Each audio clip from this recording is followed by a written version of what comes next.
بہت شکریہ جائے صاحب، آپ جوائن کریں. آئل پرائسز کے بارے میں بتائے گا. عوام تو چاہتی ہے کہ 180 روپے پہ آ جائے 1 لیٹر پیٹرول، لیکن ریئلسٹکلی ہمیں کیا ایکسپیکٹ کرنا چاہیے؟ جنگ سے پہلی والی قیمتیں کافی ہوں گی یا مزید اس کے اوپر گنجائش موجود ہے؟ کیونکہ جو لیوی اور دوسرے ٹیکسز ہیں وہ تو ابھی بھی عوام کے اوپر آ رہے ہیں، تو وہ یہ سمجھتے ہیں کہ اگر ان ٹیکسز کو کم کیا جائے تو پرائسز نیچے آ سکتی ہیں. بسم اللہ الرحمن الرحیم.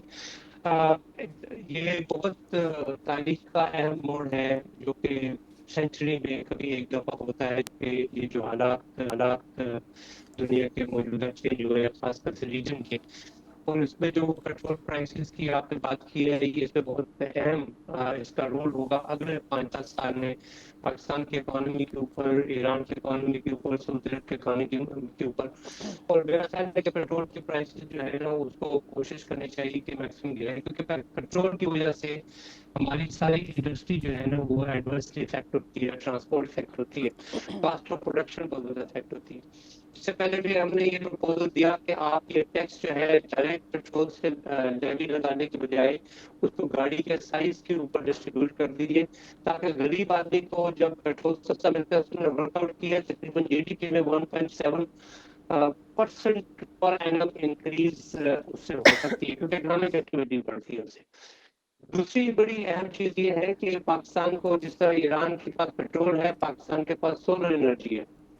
ہم ایکچولی لانگ ٹرم پلاننگ بہت ضروری ہے. اگلے 5 سال میں ہمارا ٹارگٹ ہونا چاہیے کہ ہماری پیٹرول کی کنزمپشن چاہے جتنا بھی سستا ملے، اس کی کنزمپشن کو ہم آدھا کریں، اور اپنے لوکل ریسورس جو سولر ہے اس کے اوپر انحصار کریں، اس پہ چینج کریں، اپنی ٹرانسپورٹ کو اس پہ کنورٹ کریں، اپنے گھروں کو کنورٹ کریں، اپنی انڈسٹری کو کنورٹ کریں، اپنے تمام وہ انرجی کے وسائل اس پہ چینج کریں. ہمارا ٹارگٹ ہونا چاہیے کہ 5 سال میں ہم یہ پیٹرول کی جو امپورٹ ہے اس کو آدھے پہ لے آئیں.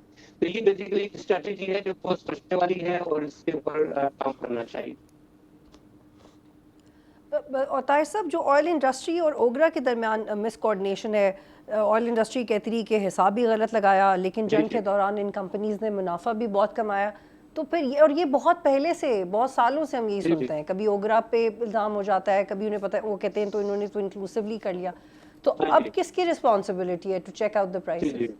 دیکھیے، ریسپانسبلٹی تو اوگرا کی ہے بیسیکلی، کیونکہ اوگرا کا مقصد یہ ہے. لیکن میں آپ کو فرینکلی بتاتا ہوں کہ آئی نے بڑی کلوزلی دیکھا ہے کہ اوگرا کے اندر جو پروفیشنلزم نہیں ہے بلکہ وہاں میں بزنس چل رہا ہے. اب بات یہ ہے کہ آپ کو پتہ ہے کہ پیٹرول کی قیمت میں اگر 1 پیسہ جو ہے اگر وہ ادھر سے ادھر ہو تو وہ لاکھوں کروڑوں اربوں روپے بن جاتا ہے، کیونکہ یہ بہت بڑی ایک ٹرانزیکشن ہوتی ہے. اس وجہ سے میرے خیال میں گورنمنٹ کو اوگرا کے اوپر بھی نظر رکھنی چاہیے، گورنمنٹ کو پیٹرول پمپوں پہ نظر رکھنی چاہیے، کیونکہ میں نے یہ بھی دیکھا ہے ریسنٹلی کافی اخباروں میں بھی آیا ہے، مختلف پیٹرول پمپ جو ہے وہ پیٹرول کم دیتے ہیں. تو یہ ایک بہت بڑی چوری ہے جو نیشنل لیول پہ ہو رہی ہے، جس سے عوام ڈائریکٹلی افیکٹ ہو رہے ہیں. تو یہ تو بیسیکلی حکومت کی ذمہ داری ہے کہ وہ اس کو بڑی سختی سے کریں، اور جن پیٹرول کمپنیوں کو یہ پتہ چلے کہ وہ پیٹرول چوری کر رہے ہیں اور لوگوں کو کم دے دیں، وہ پیٹرول پمپوں کے لائسنس منسوخ کریں، تاکہ اس کو ہم ایک فیئر عوام کے لیے دیکھیں. ملک عوام کے لیے ہوتا ہے، ملک جو کسی فوج کے لیے نہیں ہوتا، ملک کسی پارلیمنٹ کے لیے نہیں ہوتا، ملک کسی سیاستدان کے لیے نہیں ہوتا، ملک کسی گورنمنٹ سرونٹ کے لیے نہیں ہوتا، طاہر صاحب، ملک ایک اور عوام کے لیے ہوتا ہے. زاویے سے اور یہ بات ساری کرتے ہیں چیزیں کہ پاکستان اس سیز فائر کے دوران پاکستان جو اپنی معاشی انٹرسٹ ایران میں دیکھتا ہے، اس میں ایک ایرانی اسمگلڈ آئل بھی ہے. ہم پہلے بھی اس بارے میں جب بات کرتے رہے تو آپ کہتے ہیں کہ پاکستان کی ورک فورس بہت بڑا پوٹینشیل ہے، لیکن ایران کے ساتھ بھی ہم نئی ڈیلز میں جا سکتے ہیں، بلکہ نہ صرف ایران کے ساتھ بلکہ دوسری جی سی سی ممالک کے ساتھ بھی، کیونکہ اب وہ پاکستان کو زیادہ ریلائبل سمجھیں گے فار مینی ریزنز. لیکن پرٹیکولرلی ایران کے ساتھ کیا ہے جو ایران پاک گیس پائپ لائن کے علاوہ ہم آئل کو لے کے کیا ہے جس پہ تیزی سے کام کر سکتے ہیں؟ دیکھیں جی، سب سے بڑی بات یہ ہے کہ ایران میں پیٹرول کی جو پروڈکشن ہے وہ سستی ہے، کیونکہ اس کی ٹیکس زیادہ نہیں ہے، اس پہ کاسٹ آف پروڈکشن بہت سستی ہے. اور وہ آپ کا لے کر بھی پاکستان کو جو پیٹرول سپلائی کر سکتے ہیں وہ سستا ہے. اب پاکستان کا کہ گورنمنٹ دو طریقے سے سوچتی ہے. ایک اگر وہ سوچتی ہے کہ جی ہم کس طریقے سے اس پیٹرول پہ ٹیکس لگا کے اپنا ریونیو پورا کریں, اور دوسرا یہ ہے جو گورنمنٹ کو سوچنے والی چیز ہے وہ یہ ہے کہ عوام کو کس طرح ریلیف ملے. دیکھیے عوام کی ریلیف صرف عوام کی ریلیف نہیں ہوتی, عوام کی ریلیف فیوچر اکنامک ڈیولپمنٹ کی ریلیف ہوتی ہے. اکنامک ڈیولپمنٹ تبھی آتی ہے جبکہ آپ کاسٹ آف پروڈکشن گرے, جو میں نے پہلے بات کیا. اب اگر پیٹرول ہمیں سستا ملے تو اس اپرچونٹی کو فائدہ اٹھاتے ہوئے اس کو آسان کریں تاکہ کاسٹ آف پروڈکشن گرنے سے ہماری انڈسٹری تیزی سے گرو کرے. اور یہ بڑی امپورٹنٹ ہے. آپ نے ایران کی ساتھ تعلقات بات کی, دیکھتے پہلے تو سمگلنگ ہوتا تھا, سمگلنگ بتا سکو ایک غلط چیز ہے. سمگلنگ کے اندر بہت زیادہ کرپشن ہوتی ہے, سمگلنگ میں کرپشن ڈیولپ ہوتی ہے, سمگلنگ میں آپ کے گورنمنٹ کے اہلکار جو ہے وہ کرپٹ ہو جاتے ہیں, اور اسمگلنگ کا ایک غلط فیل ہے. جتنا بھی پیٹرول وہاں سے آنا چاہیے وہ رجسٹرڈ ہونا چاہیے, اس کے اوپر آپ ٹیکس لگائیں نہ لگائیں, لیکن that should be totally documented ہونا چاہیے کہ ایران سے کتنا آیا. تو ہمارے ایک سے بڑی بات یہ ہے کہ جس طرح ہم نے چمن سے اور واگا بارڈر کو کافی اچھی طریقے سے امپروو کیا, اس طرح ایران کے ساتھ جو ہمارے 3-4 میجر چینلز آتے ہیں, رستے آتے ہیں, ان کے کسٹم کے سارے نظام کو بہت اچھی طریقے سے دیکھنا چاہیے اور بنانا چاہیے تاکہ وہاں سے لیکیج جو ہے اور یہ جو وہ کرپشن ہے اپنی اسمگلنگ کی, یہ ختم ہونی چاہیے.